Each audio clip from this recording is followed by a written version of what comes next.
உன்னுடைய பலத்த பெரிய காரியங்களை துரத்துகிறார். ஆமென்.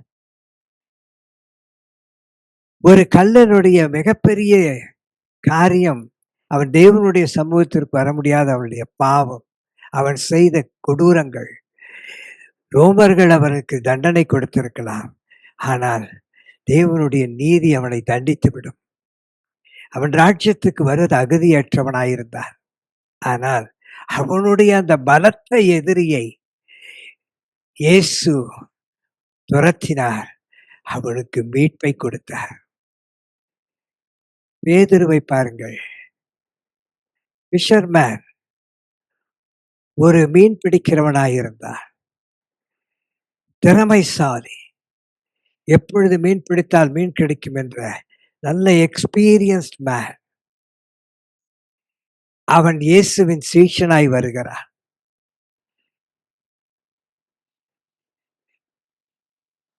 அவன் ஃபிஷர்மேனாய் இருந்ததை விட இயேசுவின் சீஷனாய் பெரியவனாய் தான் இருக்கிறான்.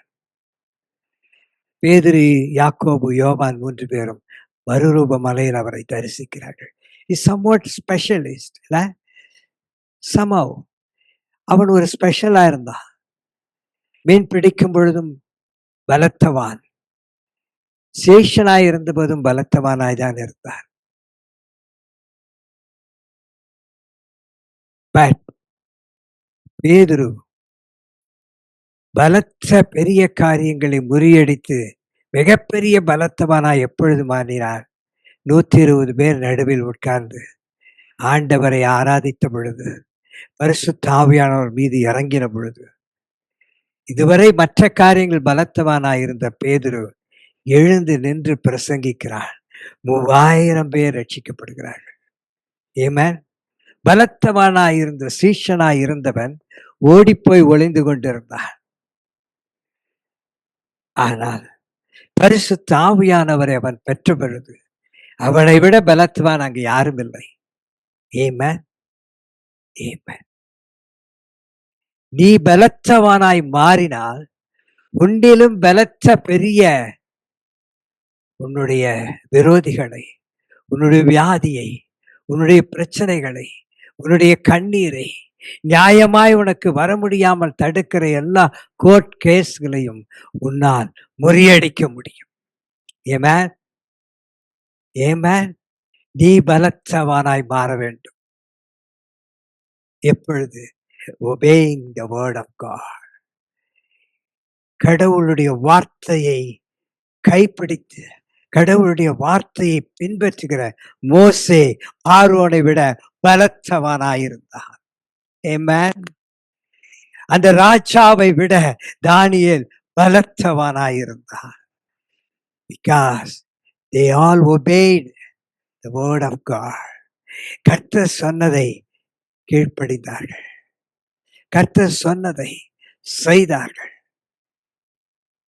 மேலே இருந்து விழத்தள்ளப்பட்டவன் சாத்தான், தேவனால் படைக்கப்பட்டவன் ஆதாம் ஏவாளும் எப்பொழுது கர்த்தருடைய வார்த்தைக்கு கீழ்ப்படியவில்லையோ ஏதேனை விட்டு வெளியேற்றப்பட்டார்கள். பலத்தவனாய் ஆளுகை செய்ய வேண்டிய ஆதாமும் ஏவாளும் பலனற்றவர்களாய் ஏதேனை விட்டு போனார்கள். ஏதேனிலே ஆதாம் ஏவாள் பலத்தவனாயிருந்தார்கள். அவர்களையும் பலமில்லாதவராய் மாற்றக்கூடிய பலமுள்ளவனாய் ஒருவன் வந்தான், பிசாஸ். அவன் சொன்னதை கேட்ட உடனே ஆதாமும் ஏவாளும் வாழ்கிற வாழ்க்கையிலே நிம்மதி இழந்தவர்களாய் வெளியே தள்ளப்பட்டவர்கள். ஏன் நம் வாழ்க்கையிலே தோல்வி? ஏன் என் வாழ்க்கையில கண்ணீர்? ஏன் நம் வாழ்க்கையில பிரச்சனைகள்? பலத்தவனாய் இருந்த நாம் பலனற்றவர்களாய் வேறு ஒரு பலத்தவனுக்கு வார்த்தைக்கு செவி கொடுத்தோம். எல்லாவற்றையும் இழந்தார். Not only Adam and Eve, பிசாசும் அதன் பின்பு ஏதேன் தோட்டத்துக்கு வர முடியாது. ஏனென்றால் கர்த்தராகிய கர்த்தர் சுடரொளி பட்டயத்தை பலத்தவர், ஸ்ட்ராங் அண்ட் மைட்டியர் வெப்பன், சுடரொளி பட்டயத்தை அங்கு வைத்தபடினால் nobody entered that. ஒரே ஒருவர் தான் ஒரு நாள் சுடரொளி பட்டயம் இருக்கும் இடத்திற்கு நுழைந்தார். அது யாராயிருந்தாலும் வெட்டப்படும். என் ஆண்டவராகிய இயேசு சிலுவையில் அதை நுழைந்தார். சுடரொளி பட்டயம் அவரை வெட்டியது. காரணம், ஆதாமின் ஏவாளின் பாவத்தை சுமந்து கொண்டு வருகிறாய். உங்களுடைய என்னுடைய பாவங்களை சுமந்து கொண்டு வருகிறாய். சுடரொளி பட்டயம் சிலுவையில் அவரை வெட்டியது. மரணம் அவரை சந்தித்தது. மரித்தார். பட் தேவனுடைய கிருபை இயேசுவை உயிரோடு எழுப்பி நிறுத்தியது. எதற்காக? பாவமே இல்லாத, ஒரு தவறும் செய்யாத அவர் மரித்ததினாலே பலனாயிருந்த ரோமர்களை காட்டிலும், பலனாயிருந்த ஆசாரியர்களை காட்டிலும், பலனாயிருந்த போதகர்களை காட்டிலும், சபையின் தலைவர்களை காட்டிலும் இயேசு பெரியவராய் மாறினார். பலத்தவானாய் மாறினார். அவரால் உன்னை கொண்டு ஞானிகளை முறியடிக்கிறார். உலகத்தின் பலத்தவான்கள் யாவரையும், உன்னை விட பலனாயிருக்கிற கேன்சர், உன்னை விட பலனாயிருக்கிற பிரச்சனைகள், வலிகள், வேதனைகள், தோல்விகள் எல்லாவற்றையும் முறியடிக்கும்படி தன் பலனை உனக்கு கொடுக்கிறவர் தான் இயேசு. ஆமென். என் அருமையான சகோதரனை சகோதரிகளே, இன்று கம்யூனியன் நீங்கள் வேதபாடம் வாசித்திருப்பார்கள். உங்களுக்கு இன்னும் அழகாய் இந்த கம்யூனியன் இன்னும் ஆழமாய் கற்றுக் கொடுக்க விரும்புகிறேன். ஏன் நாம் அழுது கொண்டு இருக்கிறோம் என்று, ஏன் மாறி மாறி சுகம் வருகிறது, மறுபடியும் வியாதி வருகிறது, ஏன் ஒய் ஒய் ஏன் பிரச்சனைகள் கூடவே நாம் இருக்கிறோம்? இதனுடைய ஆழ்ந்த கருத்தை இன்று கற்றுக் கொடுத்து நான் சீக்கிரமாய் முடித்து விடுகிறேன். லூக்கா 2:36 நீங்கள் வாசித்தீர்கள். அங்கு ஒரு தீர்க்கதரிசி இருக்கிறாள். அவளை குறித்து வேதம் சொல்லுகிறது, அவள் தன் கணவனோடு 7 வருஷம் வாழ்ந்தாள். அதன் பின்பு கணவனை இழந்தபடியினால் அவள் விதவையானாள். அவளுடைய வயது 84 என்று எழுதப்பட்டிருக்கும். சில வேத பண்டிதர்கள் அதை குறித்து என்ன எழுதுவார்கள் என்றால், இஸ்ரவேலிலே 14, 15 வயசு, மிஞ்சி போனால் 20 வயசுக்குள்ள கல்யாணம் அந்நாட்களில் நடக்கும். மேக்சிமம் 21, அதுக்கு முன்னாடியே முடிஞ்சிருந்ததால் அவங்க மேக்சிமம் 21 எடுத்துக்கொண்டு 7 வருஷம் கணவனோடு வாழ்ந்து எடுத்துக்கூட்டி 28 ப்ளஸ் இந்த 84 கூட்டி அவர் 100 வயதை தாண்டினவள் என்று பிரசங்கிப்பார்கள். அது உண்மையோ பொதுவோ நமக்கு தெரியாது. ஆனால் 84 வயதுடைய ஒரு விதவை எங்க இருந்தால் என்றால், நம்ம ஊர் ரிலையன்ஸ்ல மால்ல இல்ல. அதுக்காக மாலுக்கு போகக்கூடாதுன்னு நான் சொல்லலை. அவள் ஆண்டவரோடு இருந்தாள். ஆலயத்தை விட்டு பிரியாது இருந்தாள். அவள் ஆண்டவரோடே இருந்தாள். She is always present in the presence of Lord Jesus Christ. இயேசு கிறிஸ்துவினுடைய ஒரு பிரசன்னத்திலே அவள் வாழ்ந்து கொண்டிருந்தாள். நாள் என்ற தீர்க்கதரிசி வாழ்ந்து கொண்டிருந்தாள். Always always. ஆனால் அவளுக்குள்ளே ஒரு ஏக்கம், அவளுக்குள்ளே ஒரு துக்கம். ஒரு தீர்க்கதரிசி 84 வயசுல அவளுக்கு ஒன்றும் பெருசா எதுவும் தேவைப்படாதுல்ல. மட்டன் பிரியாணி கேட்க போறாங்க. நம்மளுக்கு 40க்கு மேலேயே சாப்பிட முடியலல்ல. கொஞ்சம் ஜாஸ்தி சாப்பிட்டா வாந்தி வந்துடுது. ஆமாம், கான்ஸ்டிபியூஷன் வந்துடுது. அது என்னென்னமோ வரும் இல்லை. ஆமாம், அதுலேயும் ஹோட்டலில் சாப்பிட்டோன்னா இருக்கிற வியாதியெல்லாம் நமக்கு தான் முதல்ல வரும். 86 வயதில் அவளுக்கு ஒன்றும் பெருசாக ஆசை இருக்காது. அது விதவை. வாருங்கள்,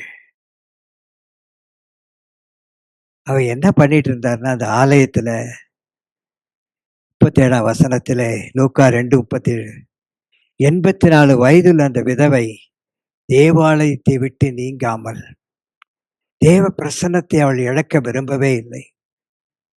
இரண்டாவதாக, இரவும் பகலும் உபவாசிக்கிற ஒரு பெண்ணாய் இருந்தாள். மூன்றாவதாக, ஜெபம் பண்ணுகிற ஒரு பெண்ணாய் இருந்தாள். நிறைய பேர் ஜெபம் பண்ணுவோம், நிறைய பேர் உபவாசம் பண்ணுவோம், ஜெபமும் பண்ணுவோம். ஆனா என்ன பண்ண மாட்டோம்? 4வதா ஒண்ணு பண்ணா பாருங்க. ஆராதனை செய்து கொண்டிருந்தாள். She worship. நம்ம ஆராதிக்கவே மாட்டோம் பார்த்துருக்கீங்களா? வீட்ல எல்லாம் ஆராதிக்கணும். வீட்ல எல்லாம் புலம்பல் தான்ல. இது வேணும், அது வேணும், அது வேணும், இது வேணும். We never worship. ஆனா நமக்கு ஆசீர்வாதம் குறையவே கூடாது. வீட்ல கண்ணீர் வரக்கூடாது. நம்ம பிள்ளைங்கலாம் நல்லா இருக்கணும். நம்ம குடும்பம் நல்லது தான். எதிர்பார்ப்பது வேறு. ஆனா வீட்ல வொர்ஷிப் பண்ணியிருப்போமா? We never worship. ஆராதனை செய்து நமக்கு பழக்கமே இல்லை. ஆலயத்தில் ஆராதனைக்கு வரமாட்டோம். செய்திக்கு வருவோம், பாட்டுக்கு வருவோம், ஜெபத்துக்கு வருவோம். We never worship. Worship is very important. Without worship, your prayer, your fasting, everything waste. நீ கேட்கிற இப்ப நம்ம இவாஞ்சலின் இருக்காங்க. அவங்க அப்பாட்ட போய், "டேய் ரூ. 10 குடுறான்னு" அவங்க அப்பாட்ட கேட்பாங்க. நம்ம அப்படித்தானே பண்றோம். உபவாசம் பண்ண மாட்டோம், ஜெபம் பண்ண மாட்டோம். ரூ. 10 குடுறான்னு கேட்குறோம். என் பிள்ளைய ஆசீர்வதி, என் குழந்தைய யூ ஷுட் வொர்ஷிப். அப்பா நீங்க நல்ல அப்பா. ஒரு ரூ. 10 குடுங்க. அ அப்படித்தானே ஏமாத்துவோம். எப்பவும் கேட்கறத விட 2 அப்பா போடுவோம். உங்கள மாரி யாருப்பா இருக்கிறாங்க? எவ்ளோ கஷ்டப்படுறீங்க எங்களுக்காக. தெரியாது அவருக்கு, இவங்களுக்கும் தெரியாதா? எல்லாருக்கும் தெரியும். கஷ்டப்படுறான்னு தெரியும். எல்லா அப்பாவும் கஷ்டப்பட்டு தான் பிள்ளைய வளர்க்குறாங்க. சும்மாலாம் வளர்றதில்ல. பிள்ளைங்கலாம் அப்படியே தானா வளருதா பார்த்துருக்கீங்களா? அம்மா அடுப்ப பத்த வச்சா தான் பிள்ளைக்கு சோறு. அ அம்மா லொக்கு லொக்கு லொக்கு லொக்குன்னு இரும்பிட்டு அடுப்பு பத்த வைப்பாங்க. ஆனாலும் அந்த சோறு தான் அந்த குழந்தைகளை வளர்த்தது. அந்த தகப்பன் வெளியில் ரத்தத்தை வேர்வை சிந்தி உழைத்து கொண்டு வந்து தான் அந்த குழந்தைகள் வளர்ந்தாங்க. ஆமா, நீ பெத்து போட்ட. ரொம்ப ஈஸியா சொல்லுவாங்க பிள்ளைங்க பார்த்தீங்களா? அவங்க சொல்ற மாரி நம்ம கேட்கலன்னா, பிள்ளைங்க "ஏன் என்ன பெத்த? நானா பெக்க சொன்னேன்?" நெறைய கேள்விகள்லாம் வரும். அவன் வூட்ல பொறந்தா கூட கார்ல போயிருப்பேன். உன் வூட்ல பொறந்து சைக்கிள் கூட கிடைக்கல. இல்ல?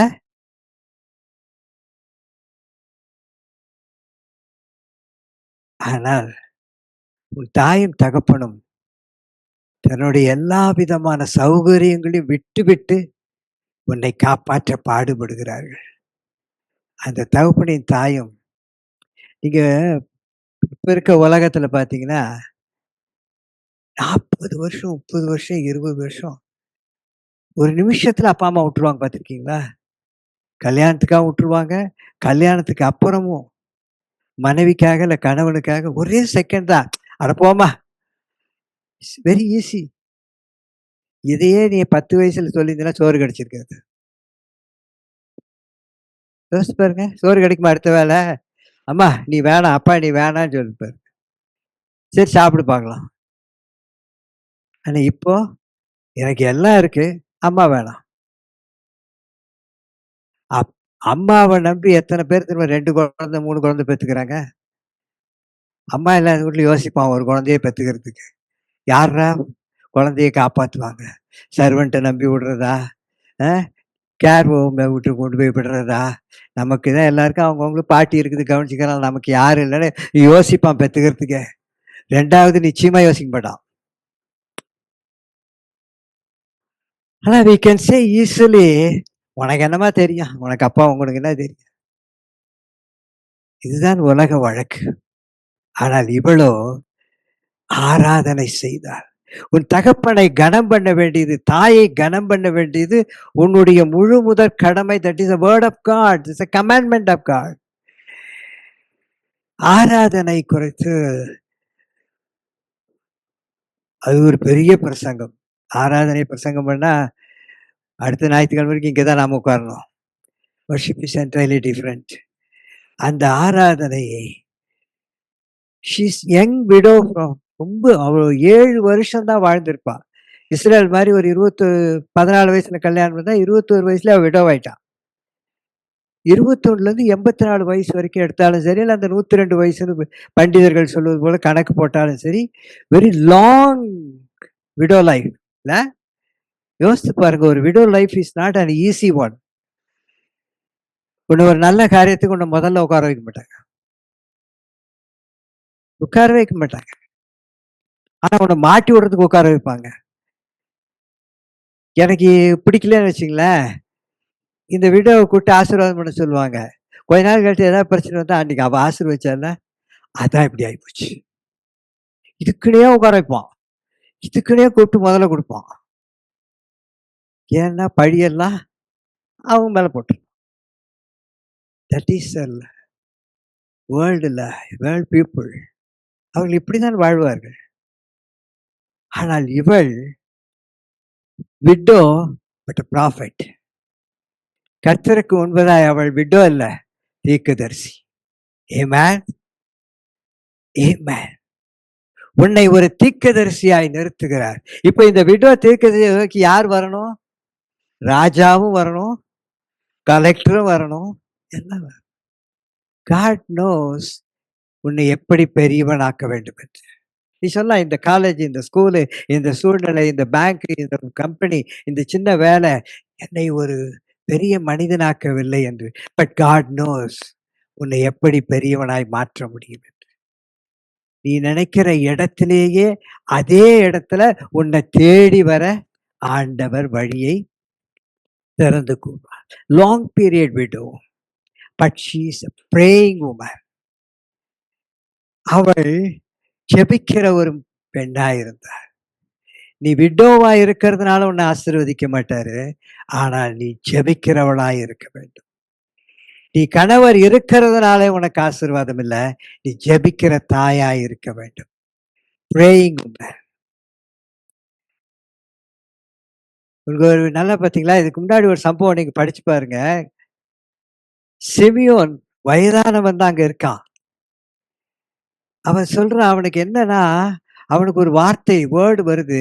டேய், இந்த இயேசு கிறிஸ்து அல்லது இந்த ரட்சகரை பார்க்கிற வரைக்கும் நீ மரிக்க போவதில்லை. அதுதான் அவனுக்கு வந்துச்சு இல்ல. அதுதான் இன்னைக்கு நம்ம எல்லாருக்கும்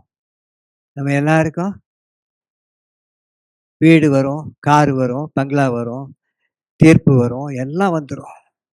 எவ்ரிதிங். சிமியோனுக்கு என்ன சொன்னதோ அது வந்துருச்சு. உங்க வாக்கு தத்தம் எல்லாம் கிடைக்கும். ஆனால் அன்னாளுக்கு அப்படி அல்ல. அன்னாளை தேடி வார்த்தை வருகிறது. ஆமென். Word game. வார்த்தையாக இயேசு வருகிறார். அன்னாள் ஆலயத்தில் இருந்தார். ஆலயத்தில் வார்த்தை வருகிறது. வார்த்தை என்றால் என்ன? The bread. Jesus is the bread of life. நீ என்னதான் பைபிள் படிச்சவளா இருக்கலாம், நீ என்னதான் ஊழியக்காரனா இருக்கலாம், வித்தவுட் பிரெட், இந்த வார்த்தை இல்லாத, இயேசு இல்லாத உன் வாழ்க்கையில் ஒன்றையும் நீ சாதிக்க முடியாது என்பதுதான். ஈவன் மேபி சிமியோனை போல நீ இருக்கலாம், ஆனால் உனக்கு ஒரு வாக்கு தத்தம் மட்டும்தான் கொடுக்கப்படும். ஆனால் இந்த விதவையை இயேசு வேர்ட் ஆஃப் காட் தேடி வருகிறார். What is the meaning? எதற்காக அந்த பிரெட்? உங்களுக்கு தெரியுமா? அவளை பத்தி சொல்லும் போது வீட்டில் எத்தனை பேர் இதை முன்னால படிச்சுங்களோ தெரியும். அண்ணாவை பத்தி சொல்லும் போது ரொம்ப அழகா சொல்லுவார் ஆவியானவர். ஆசேருடைய கோத்திரம் சொல்லுவார். சிமியோனுக்கு ஏதாவது கோத்திரத்தை சொன்னாரா? அதே ஆவியானவர் தான் 2-3 வருஷம் முன்னாடி பேசுறாரு, எழுதுறாரு லூக்கா. ஆனா இவ்வளவு எழுதும் போது மட்டும்தான் என்ன சொல்றாருன்னா, ஆசேருடைய கோத்திரம். இப்போ ஒரு ஆசீர்வாதம் தெரியுங்களா? ஆசேருடைய கோத்திரத்தில் அவ ஏன் பிறந்தான்னு இருக்கும்.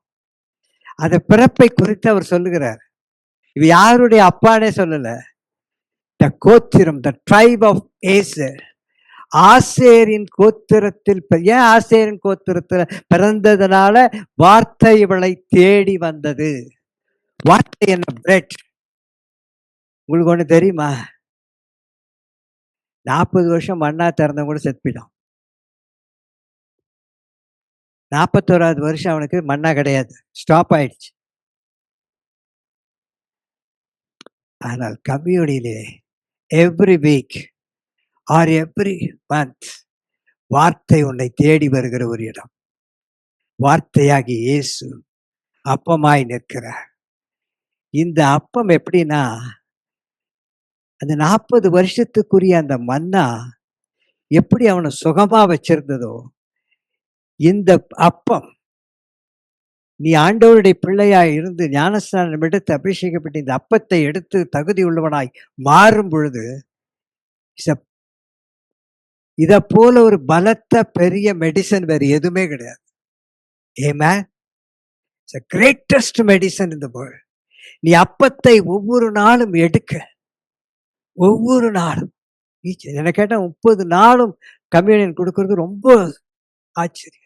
பிகாஸ் உன்னுடைய நீ 1 கிலோ மட்டன் வாங்கி சாப்பிட்றத விட 10 ஆப்பிள் சாப்பிட்றத விட இது சின்ன அப்பா இருக்குதுல்ல, உன் சட்டை கிழிந்து போவதும் இல்லை, வெறுப்பு தேய்ந்து போவதும் இல்லை.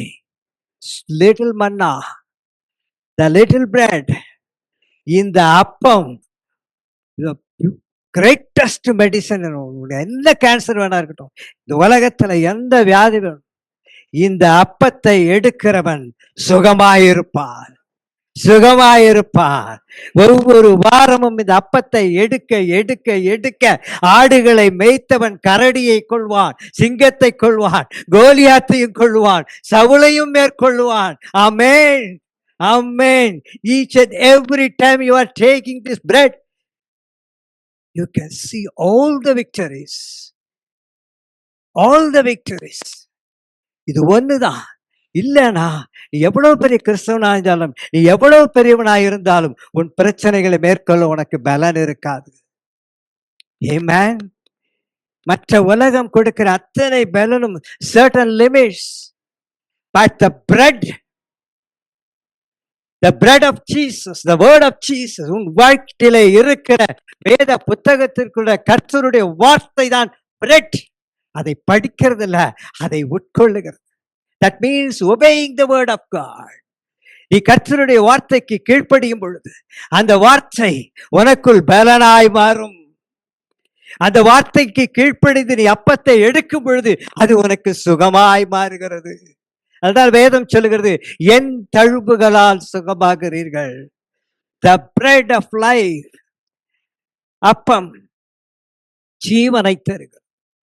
இந்த ஜீவன் உனக்குள் பெருக பெருக பெருக பெருக பெருக பெருக சகலத்தை மேற்கொள்ளுகிற பலனுள்ளவனாய் நீ மாறுகிறாய்.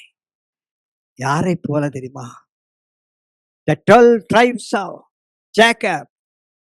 எல்லாருக்கும் ஒவ்வொன்று சொல்லிட்டு வந்தாங்க. ஆசேருக்கு மட்டும் மோசேயும் சாகும்போது சொல்றான், யாக்கோபு சாகும்பொழுது சொல்றான். ஆதியாகமம் 40:20 ஆசேருடைய ஆகாரம் கொழுமையாயிருக்கும். ஆமென், ஆமென். எல்லாருக்கும் ஆகாரம், ஆனா ஆசேருடைய ஆகாரம் பற்றி எப்படி இருக்குன்னா கொழுமையாயிருக்கும். கொழுமைன்னா என்ன தெரியுங்களா? நீங்களும் நானும் கொழுமையா சாப்பிட்றோம்னு நினைச்சிட்டு இருக்கிறீங்களா? மட்டன் விற்கிற வேலைக்கு எத்தனை நாள் சாப்பிட முடியும்?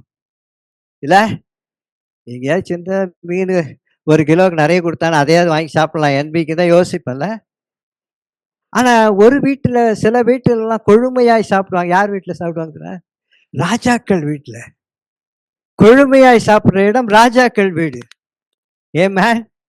ராஜாக்களுக்கு வேண்டிய ருசி வர்க்கங்களை அவன் தருவான். ஆமென், ஆமென். என் அன்பு சகோதரனே, சகோதரியே, உன் ஆசீர்வாதங்கள் கொழுமையாய் இருக்க வேண்டுமானால் ராஜாக்களுக்குரியதையெல்லாம் நீ கொடுக்க முடியும். ராஜாவுக்கே நீ கொடுக்குறேன்னா நீ எப்படி இருப்ப? யோசிப்ப. ராஜா வீட்டு பானை பாத்திரக்காரனுக்கும் நம்ம வீட்டு பானை பாத்திரக்காரனுக்கு வித்தியாசம் இருக்குமா இல்லையா? வித்தியாசம். ஆசேர் வித்தியாசமாய் இருந்தான். காரணம் என்ன தெரியுமா? பிரெட் கொழுமையாய் இருக்கக்கூடிய. அவங்கிட்ட கொழுமையா BMW இல்ல, அவனிடத்தில் இருந்தது பிரெட், இயேசு கிறிஸ்துவின் சரீரம். அதனாலதான் அப்பத்தை நான் வருமளவு நினைவு கூறுகின்றார். எவ்ரி பிரெட், ஒவ்வொரு அப்பமும் உன்னை பலவானாய் மாற்றும்.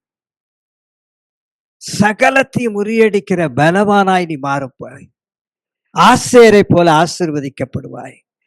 மோசே அதே 33ஆம் அதிகாரம் ஆதியாக உபாகத்துல மோசே சொல்லுவான் சாகும்போது ஆசேரை குறித்து, ஆசேர் நீ புத்திர பாக்கியமுடையவனாயிருப்பாய்.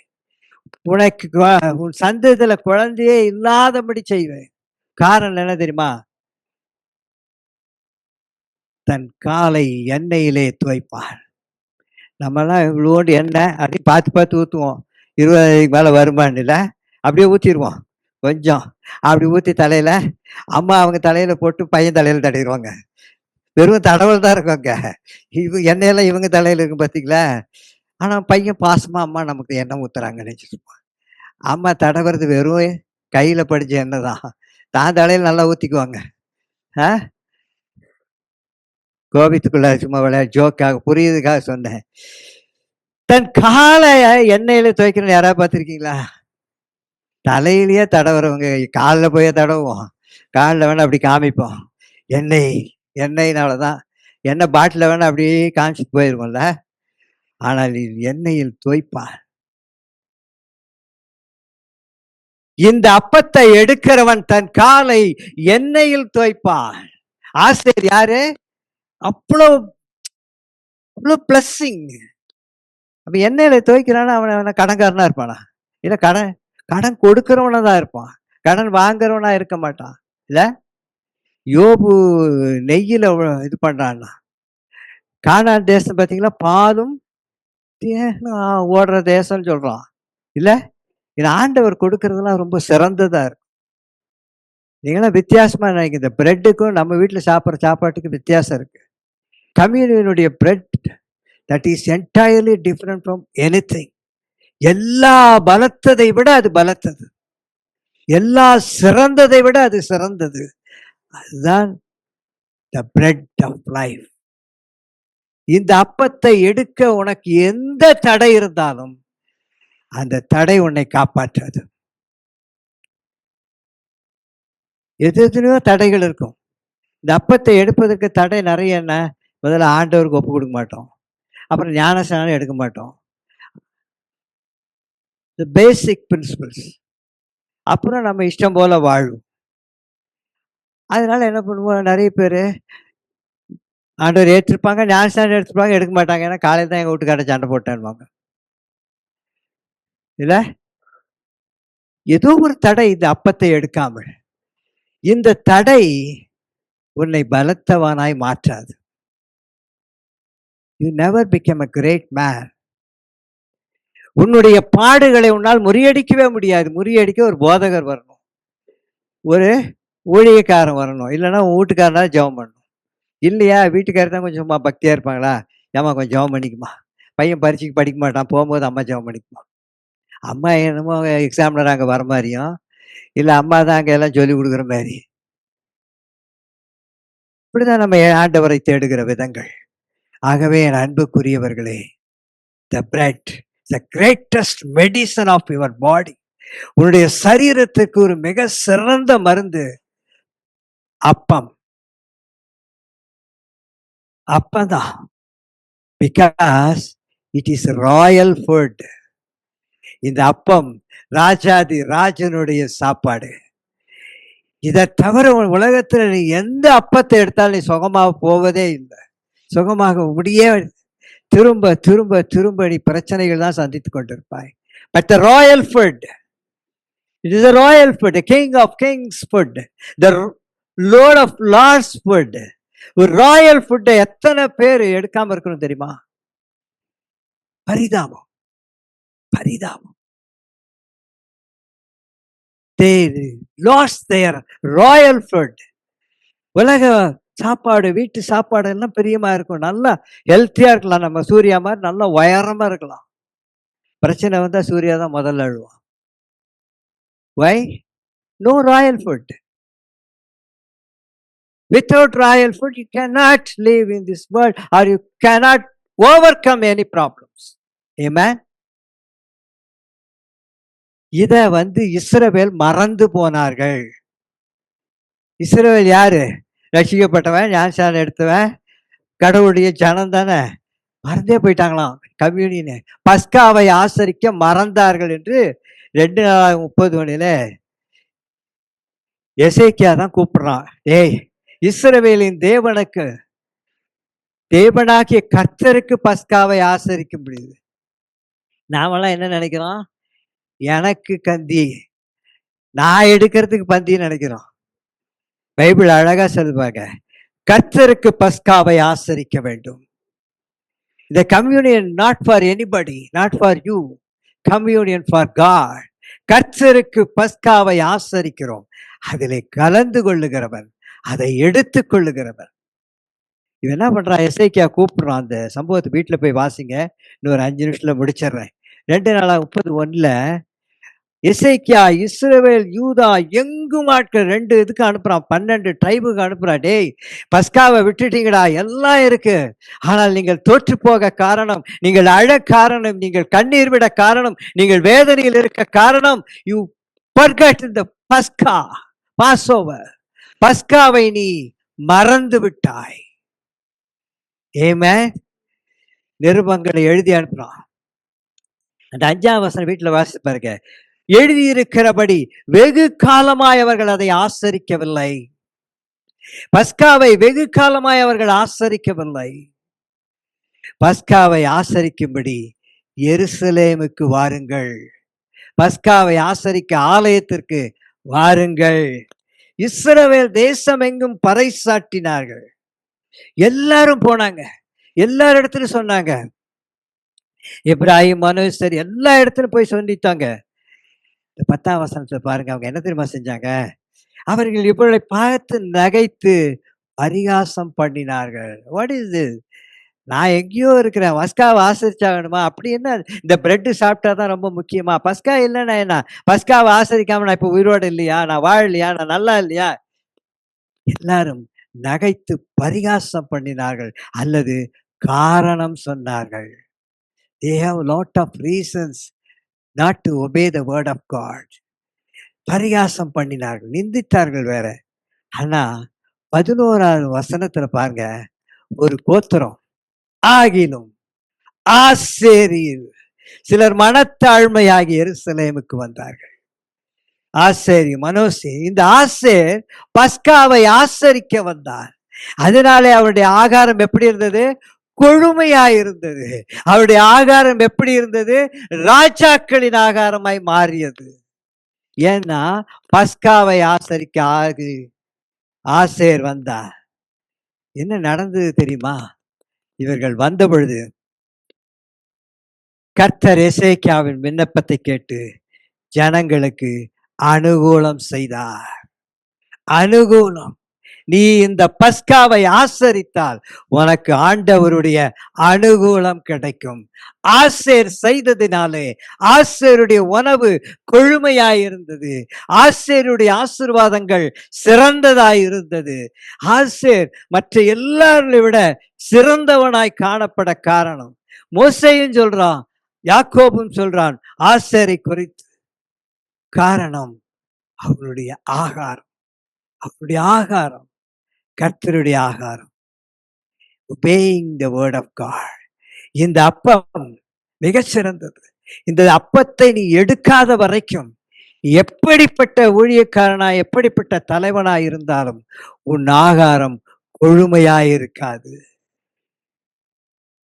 ராயல் ஃபுட்டா இருக்காது. ஒன்னே ஒரு மந்திரி ஃபுட்டா வேணா இருக்கலாம், but Royal food, the Kings food. ஒவ்வொரு ஊருக்கும் போனோம்னா, டெல்லிக்கு போனால் என்ன, நம்ம எல்லாரும் பார்லிமெண்ட் பார்க்கணும்னு ஆசைப்படுவோம். அது கட்டிடத்தையே பார்க்குற ஆசைப்படுற நாம அந்த ராயல் ஃபுட்டை எப்போ ஆசைப்படணும்? என்னைக்காவது இந்த ராயல் ஃபுட் மேலே ஆசை வச்சுருந்துருக்குமா? இந்த ராயல் ஃபுட்டு மேலே நம்ம விருப்பம் வைத்திருக்கிறோமா? இந்த ராயல் ஃபுட்டுக்காக என்னுடைய பாவ வாழ்க்கையை தூக்கி எறிந்து விடுகிறேன். Is a greatest medicine in our life. உலகத்திலே மிக சிறந்த ஒரு மெடிசன் இது அப்பந்தான்.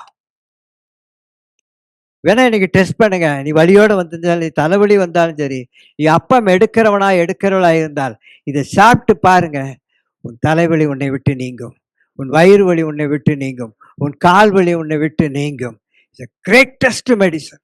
உலகத்திலேயே தலை சிறந்த மெடிசன் இதுதான்னு ஆண்டவர் சொல்லி இருக்கிற வார்த்தை. இதான் அவர் சொன்னாரு, நினைவு கூறுங்கள், நினைவு கூறுங்கள். இத மட்டும் நான் இங்க எடுத்துட்டீங்கன்னு வச்சுங்களேன், அவ்வளோதான். ஆசேரின் ஆசீர்வாதங்கள். எனக்கு அது வேணும், இது வேணும்னு கேட்குறீங்கல்ல?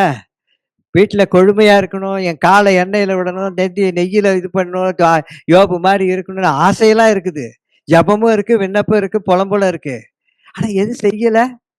அப்பமே எடுக்கல. அந்த அப்பத்தை நீ எடுத்து விட்டா, ஆசேரின் ஆசீர்வாதம் உன்னை தேடி வரும்.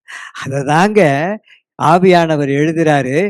ஆசேரின் கோத்திரத்தாளாகிய தீர்க்கதரிசியாகிய அன்னாள்.